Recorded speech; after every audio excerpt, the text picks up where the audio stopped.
Thank you very much for your talk. It's fascinating. Two questions. You know, in America, when the economy improves, they say the president gets credit and he's reelected. If it doesn't improve, he is out. In Egypt, under this new system, do you think it will be so performance-based that after 4 years, the Brotherhood doesn't produce, they will be out? Or is it more identity politics, that people will say, look, I'm a religious Muslim, they are religious Muslims, I don't care if they perform so quickly, the problems weren't, made quickly, we'll keep voting for them even if they don't perform. So is it about performance politics or identity politics? Question one. And two, when it comes to the issue like peace with Israel, how do you give weights between the Brotherhood as the head of the government, the military, and whoever is president? Who will make this decision on foreign policy about whether to maintain the treaty with Israel? Is it going to be the prerogative of the president and the military, or is that too simplistic of a definition? No, first of all, before I answer the question is, if what I think might happen happens, and that is that the new ruling party, the Muslim Brotherhood, decides to adapt the kind of dictatorship they have shown us in the last 6 months since they were elected in the parliament. In the parliament today, they go out, they put a law, they vote, sanctioned. They have 70%, so any law can be sanctioned. So of course, they make a law that all the pornographic sites should be eliminated from the internet. They will want to make a law that eliminates anybody to be elected if he even said good morning to Mr. Mubarak. Okay, they make the law and they pass it. So if we turn into a dictatorship, and they have the tools of dictatorship, Mr. Mubarak stayed 30, 40 years because he had the tools. The police scared people. Anybody who had the guts to voice any kind of different opinion was,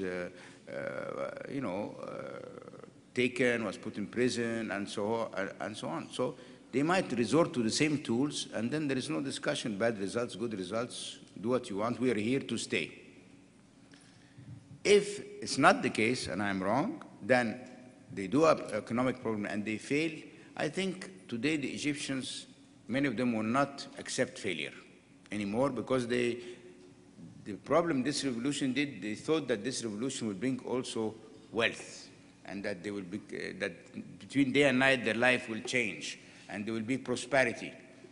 And of course it doesn't happen this way, So the expectation has been taken very, very high, and the circumstances now are at their worst. So, and the Muslim Brotherhoods are actually clever in a way. They say, okay, if we don't take the government, how can you expect us to deliver? So we will be blamed by the population of failure while we don't have the means of execution.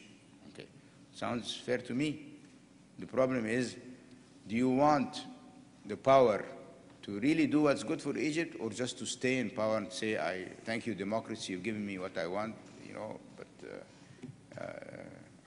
that's it, What was the last question? Israel. Who chooses? They choose, okay. This was very easy. They go to the parliament and they say, we want to cancel the treaty with Israel. They have 70%, they will cancel the treaty. What can the army do?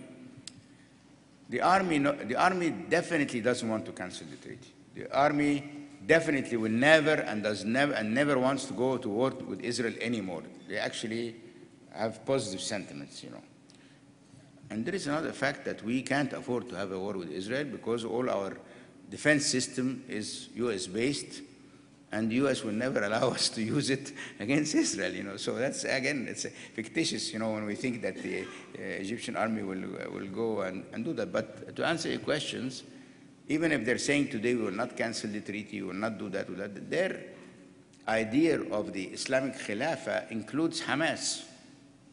The Murshid said, First, the Murshid is the guy who said, the supreme guide of the Brotherhood. yeah, the the Murshid. Supreme guy said clearly, openly, our aim is to do finally the dream of the Islamic Khilafah. Okay, so maybe they want to turn Israel also into part of the Islamic Khilafah using Hamas or whatsoever, you know. So if you guys want to trust them, you know. But they'll give you all the nice words right now because they're not fully in power. Once they're in power, we're all in deep trouble.